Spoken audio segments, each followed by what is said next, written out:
Well, Carrie, thank you so much for helping my project. Could you say a little bit about yourself? Certainly.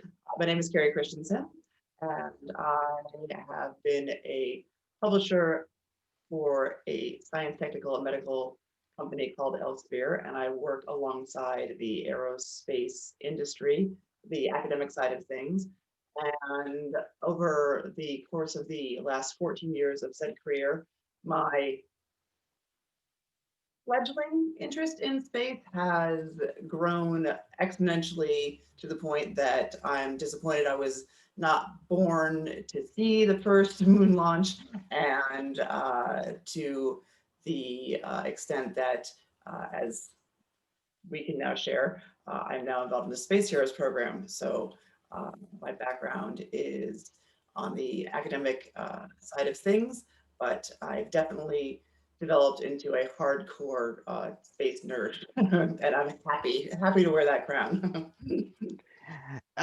Do you know what kind of caused your interest to grow? uh, Honestly, it's the people that I've gotten to meet over the course of the last decade or so. The editors that I work with hail from all over the world and all over the historic timeline of space. One of my editors in chief is actually part of Project Paperclip, born in Austria. Has been in the States for a couple of decades, obviously. I have the pleasure of working with several space agencies, the International Academy of Astronautics in Paris, I've had a few editors at ESA. I have started a partnership.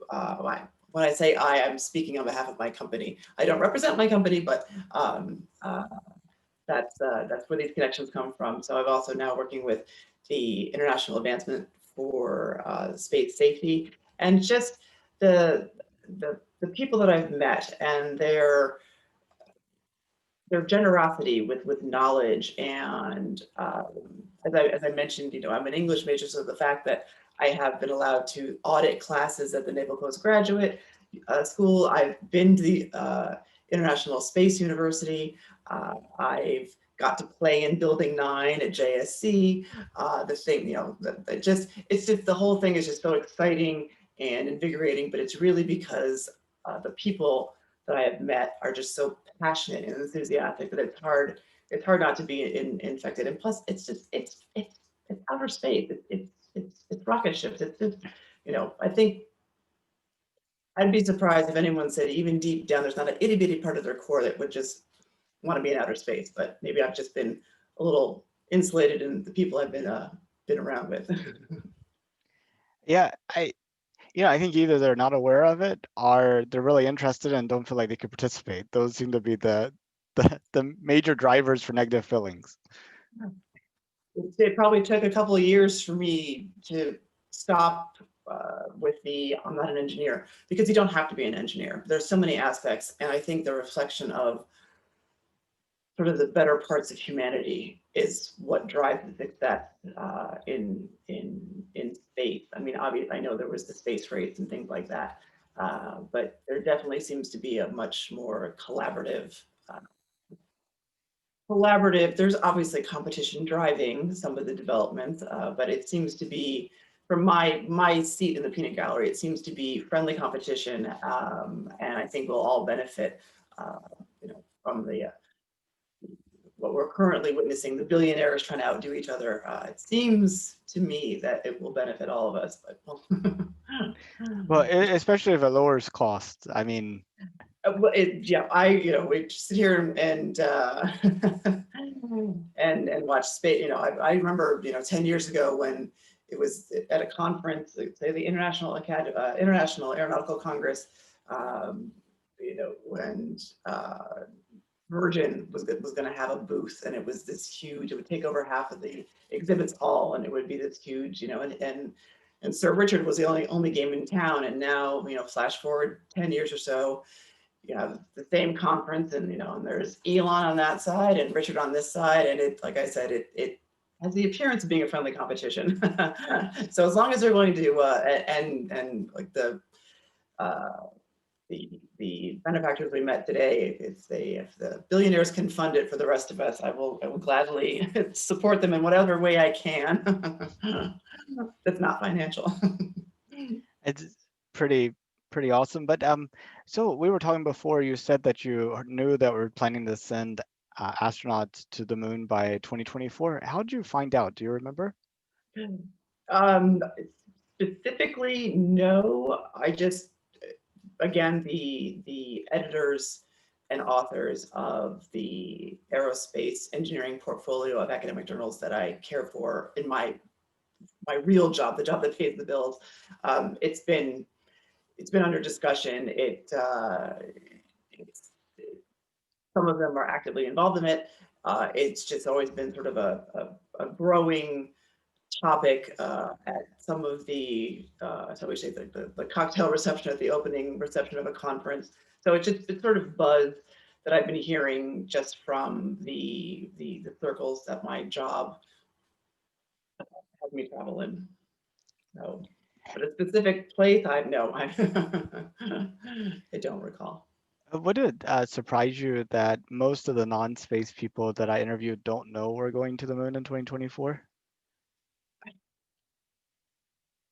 Actually, no, no. I use my group of friends in New York City where I live as a sort of bit of a litmus test to see not how out of touch I am, but how insular, unintentionally, the space community still is. Uh, so I'm not surprised to hear that either people didn't know about it or are suspect that it's going to actually happen. Outside of the usual delays for weather and all the other kind of stuff that we see. What do you think it would take to actually reach them? Making it more digestible, more comprehensible. One thing I've said over the years is if I had a better understanding of what engineering, either what engineering is or how prolific it is in all areas of life, if I would have taken a different education track. But then I remember trigonometry and think maybe not. But I think there is a bit of an unintended elitist perception. Not that the people in the space world are elitist, but the people that don't, they just don't know enough that there's an assumption that if they don't have a PhD or if they're not an engineer or if they don't have $1 billion, that it's not something that they can be involved in or something that affects them. One thing I like to do, and I would have to dig it up because I've been sending it around for years, but there's a list of it's almost like a well, it's a little bit out of date because I don't think Tang is in every household, but there was a list of daily household items that we have because they're either cast-offs or byproducts of inventions that were used in space. And things like that, people say, oh, I didn't know I have a bagless vacuum cleaner if it wasn't for this development on the space station. Or I didn't realize that, there's a hydroponic garden in the space station. And like when you bring it down to, not down, but when you're able to make it digestible. I had an article almost 10 years old now that was published in one of my journals. And the title is this very, very clunky for a non-scientist, but it was actually picked up by Nat Geo Kids.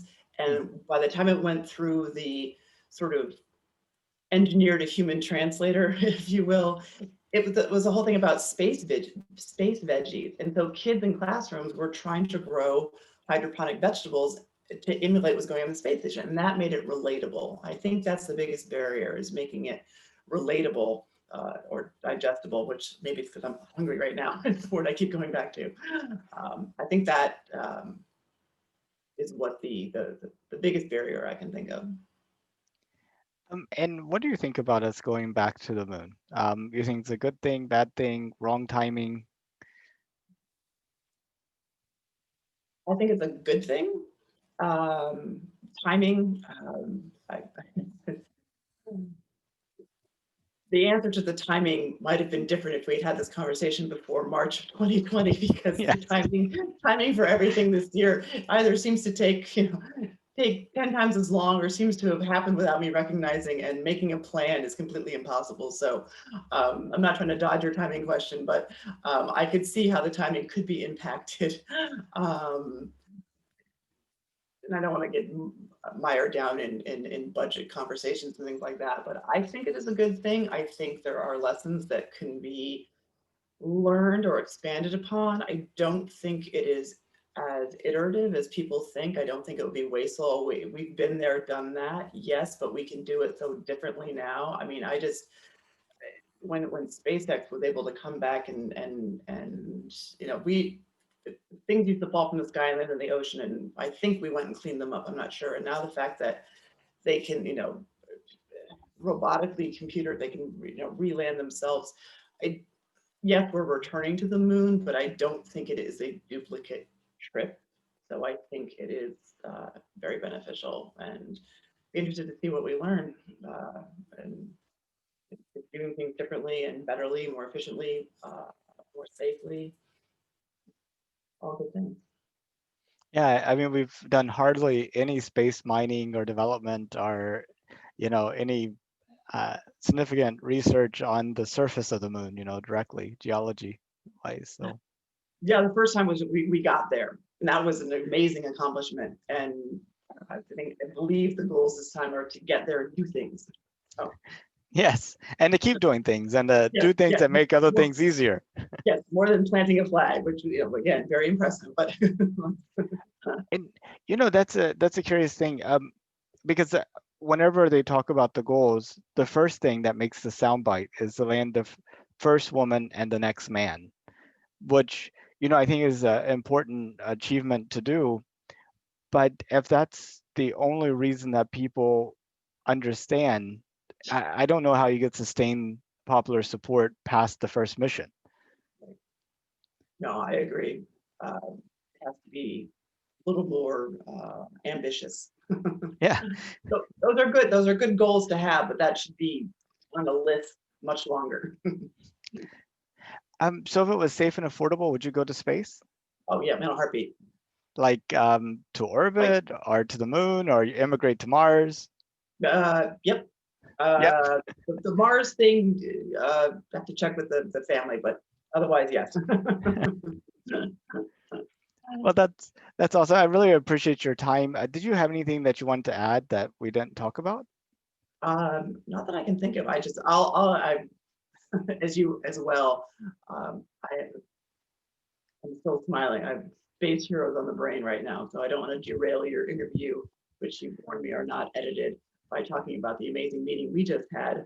Uh, since it's not moon centric, but I know it's Well, an interesting project that you're doing, and I'll look forward to seeing the end product. I was so excited to see Space Heroes. I've interviewed people in Pakistan, a lady that wants to become an astronaut. The chance of her becoming an astronaut through like like Pakistan has no human Right. space flight program, and the Europe and the US aren't exactly saying please apply worldwide. They're like our citizens, here. So, and I interviewed a person in Egypt who wants to be an astronaut, and it's just like this kind of offers a chance, right? I mean, it's like gone for like as close to zero as you get to, Mm. maybe like 1 in a million, which is still better, Except, well, 1 in a million is better than zero. Yes. So, oh yeah, I'm just like I said in our group, I feel I've already won, and just being a part and just to work with, to meet everybody and to just be part of this whole project is still hasn't sunk in. I don't know what's going on, but I'm excited. Me too.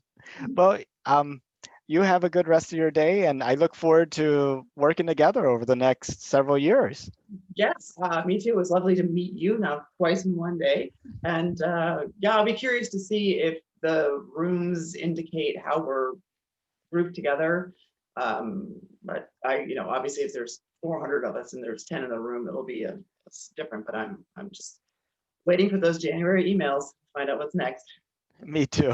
Well, till then, take care. Till then, and yeah, and now we've connected, so let's stay in touch. For sure. Okay, Bye-bye. excellent. Hey, have a good holiday. Have a Merry Christmas. Merry Christmas.